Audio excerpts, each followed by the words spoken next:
Alright guys, so we're going to start off with Chapter 9, What Grows with No Light. Alex's new life in apartment 4E settled into a predictable routine. During the day, he pretended to write in the library while combing the stacks for another entry written by the mysterious girl.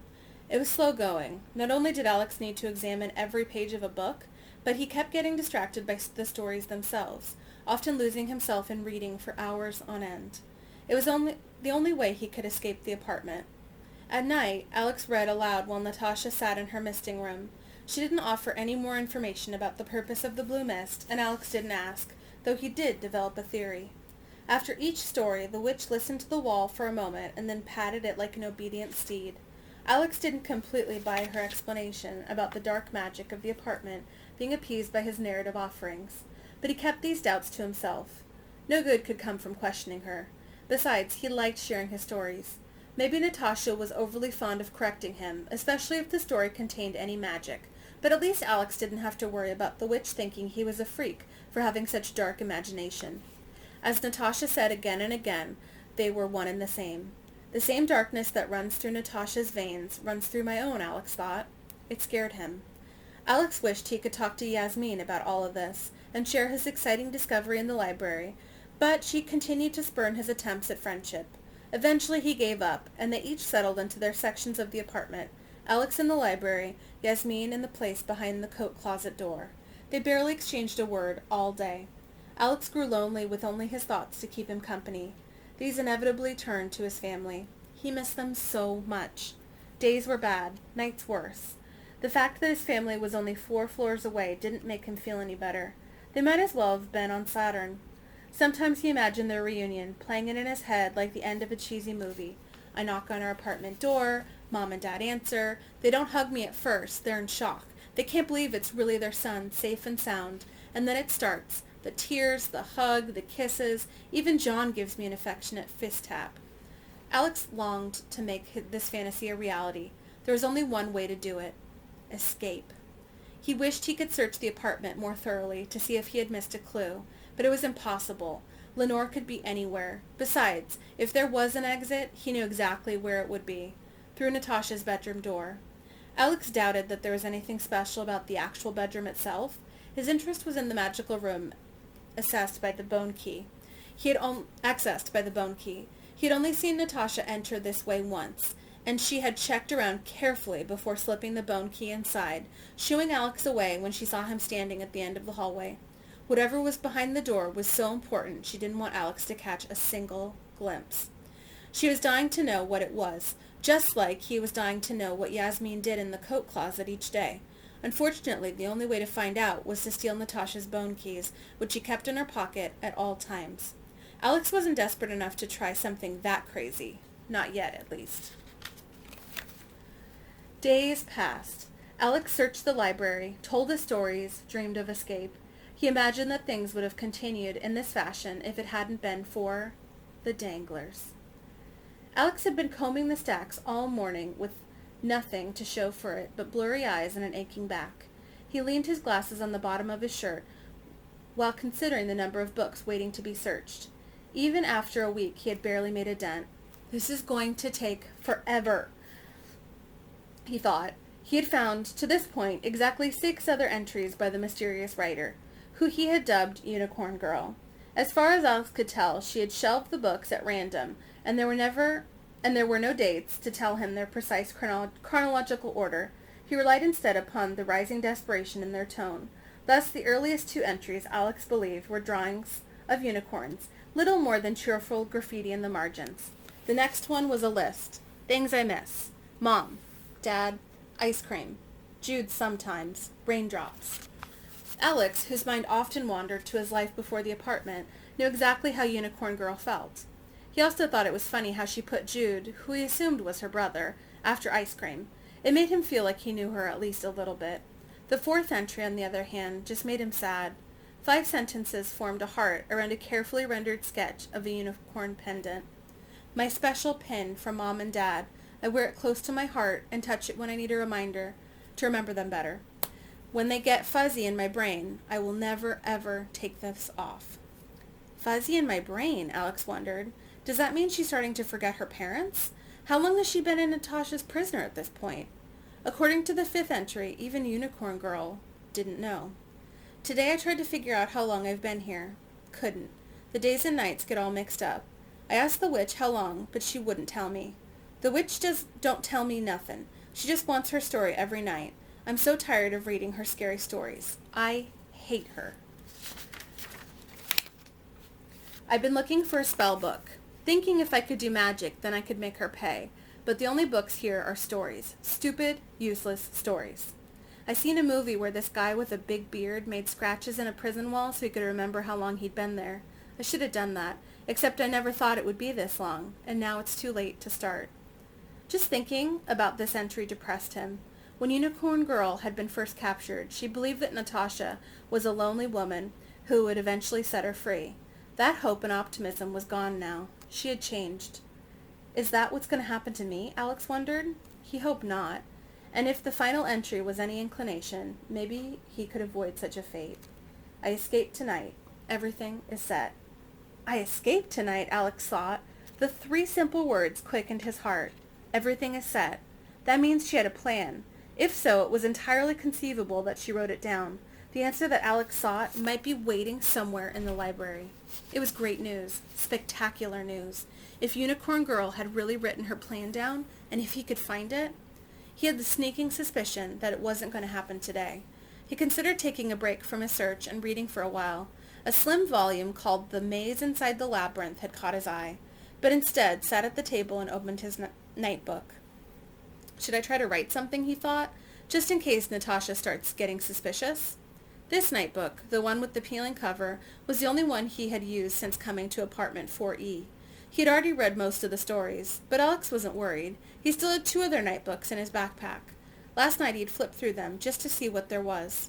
Some of the stories had been written when he was only 8 or 9, and Alex didn't think that they were good enough to share. Others were little more than unfinished ideas that had fizzled out like defective fireworks.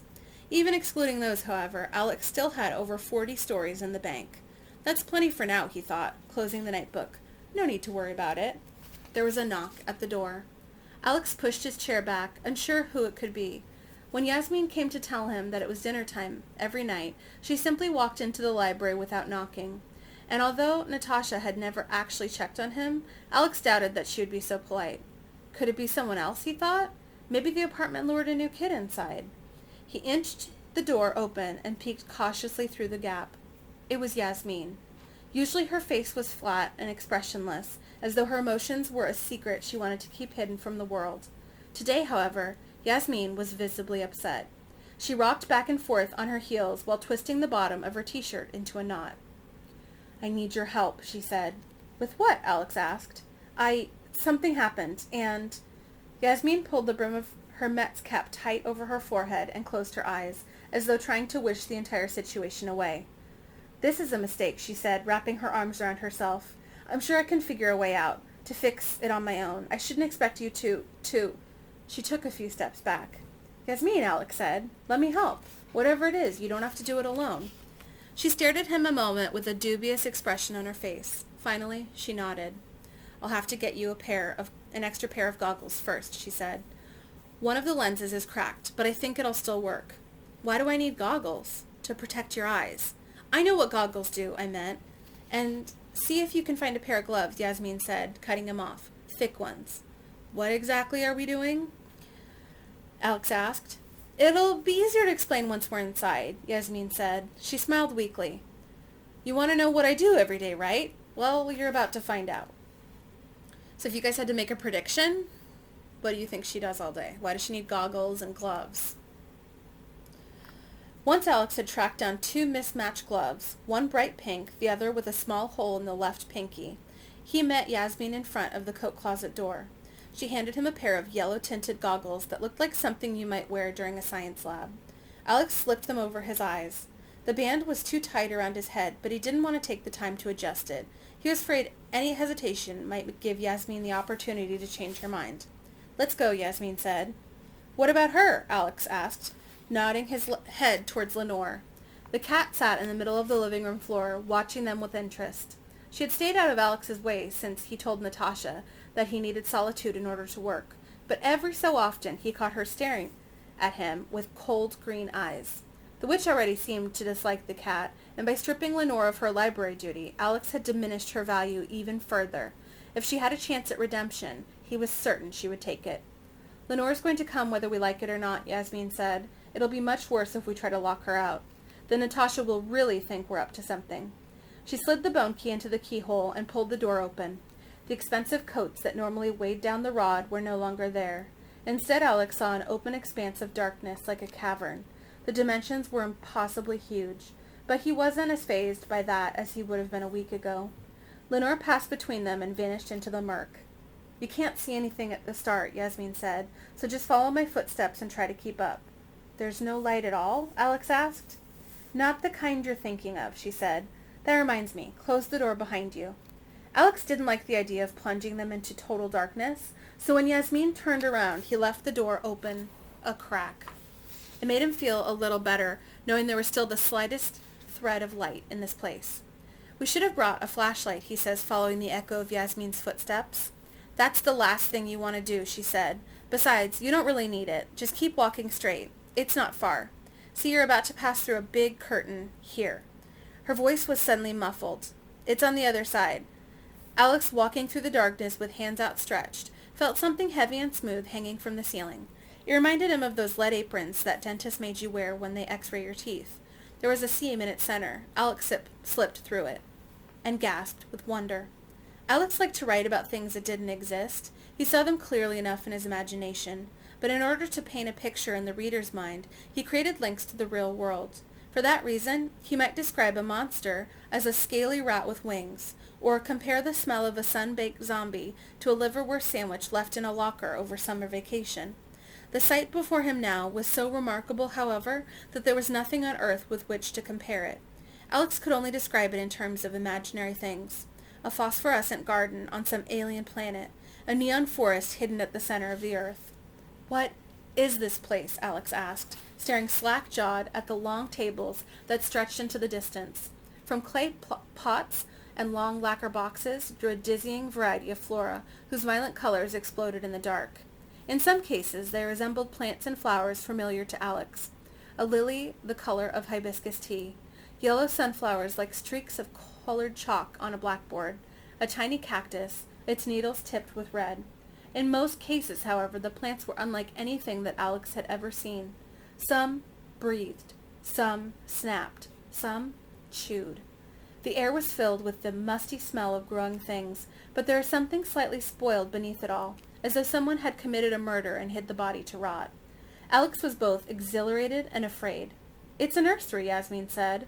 Her white shirt glowed in the dark, like she was about to play a game of laser tag. "Well, that's what Natasha calls it, at least. Except these aren't normal plants, as you probably noticed. They're meant to grow at night. You put them under direct sunlight or even a light bulb and they'd be dead in an hour. That's why we use black light instead." Long fluorescent tubes dangled above the tables. They gave off a faint purplish glow. "Isn't black light what they use to make bloodstains show up on crime scenes?" Alex asked, remembering something he had read while doing research on forensic investigations for a story. "Is it?" Yasmine asked. He expected to hear disgust in her voice, just like other kids when his gruesome interest spilled into conversation, but instead there was only mild interest. "The only time I've ever seen black lights in the real world was at an indoor mini-golf place. All the windmills and golf balls and stuff glowed in the dark, just like this, except without the magic plants." "These plants are magic?" Alex asked.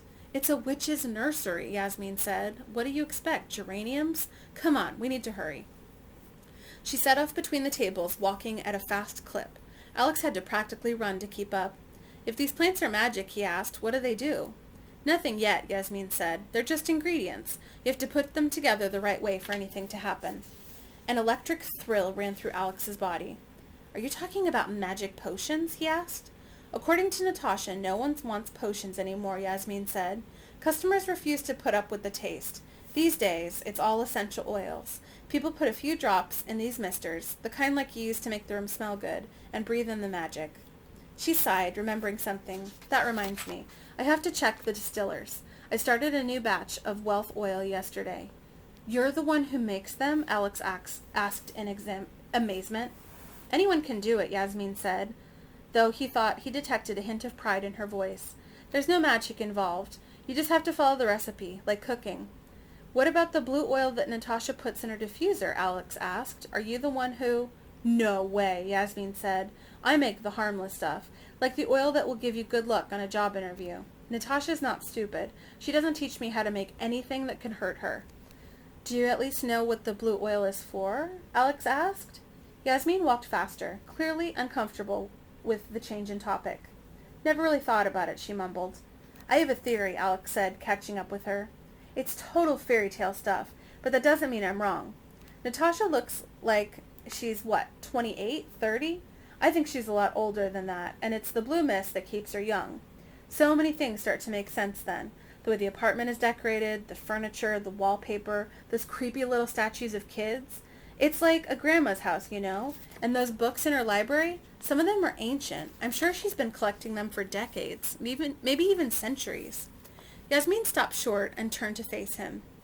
It's best not to talk about things like this, she said sharply. It doesn't concern me or you. Her eyes flitted around the room and then settled on Alex, urging him to silence. Finally, he understood. I forgot about Lenore. She's probably standing nearby, eavesdropping. The little spy will report anything we say about Natasha. You're right, Alex said. It's really none of my business what Natasha does. Yasmine gave him the slightest nod. Now you get it. A tiny surge of joy sparked inside Alex. It felt good to talk to someone without using words. That was something that friends did. What did she need my help with? He asked as they started walking again. Hang on a sec. Okay. He fiddled with his goggles, which were beginning to fog up from the exertion. Almost there, Yasmine said. And don't take your goggles off. The light can really hurt your eyes. I'm surprised Natasha cared enough to give them to you in the first place. She doesn't care, Yasmine said. I'm just no use to her if I'm blind. As they moved, Alex glanced over the long tables. His eyes jumped from wonder to wonder. Small placards, like you might find in a regular greenhouse, sat in front of each planter. Widow orchid. Mix water with snake venom. Spritz daily. Demon's mane. Feed dried tarantula legs when petals are open. Beware of acid. Nightberries. Plant in soil from freshly dug grave. Water with a child's tears. Great for baking. You take care of all these plants by yourself? Alex asked. Yep. Wow, he said, suddenly feeling guilty for his lazy days spent combing books in the library. That's a lot of work for one person. How do you keep up? I like to keep busy, Yasmine said. Always have. She paused to pluck a few needles from an orange herb and slipped them in her pocket. It would be a lot easier if these plants weren't so fragile. Feed them the wrong thing or at the wrong time or in the wrong way, and bad things happen, which is why I brought you here in the first place. She scratched the back of her neck. I screwed up. Big time. I was so tired, and it's hard to read those little signs in front of each plant with these goggles on, and I ended up feeding a snapping vine rat's blood instead of bat's blood. You have both? And cat's blood. There's a whole blood shelf. That's not the point. The point is, now the plant is, sick. Sick? The good news is I know how to fix it. I'm sure Lenore is going to tell Natasha one way or another, but I figure if everything is better already, that should help at least. Problem is, it isn't something I can fix on my own. We'll do it together then, said Alex. Yasmine removed her cap in order to fix a few strands of hair that had slipped free. Her face was ashen. You're nice, she said, and I appreciate your help, but this doesn't change anything. I don't want to be your friend. I don't want any friends. Not anymore. There was no anger in the words, only sadness. Alex had assumed that Yasmine kept her distance because she thought he was a weirdo. Now he wondered if there was a different reason, something that didn't involve him at all. Why doesn't she want friends, Alex thought. He followed Yasmine deeper into the darkness. So I'm going to stop here today. My voice is getting a little sore, but I hope you enjoyed it, and I will put up more videos probably tomorrow, and if not next week for sure. I hope you guys are doing really well, and since I try to work on a little bit of art every day, I'm going to try to draw some pictures of this nursery of magical plants, and that might be a really fun thing for you to do too. So if you draw a picture of this magical witch's garden, please share them with me because that would be so much fun for me to see. Alright guys, I'll see you later. Bye.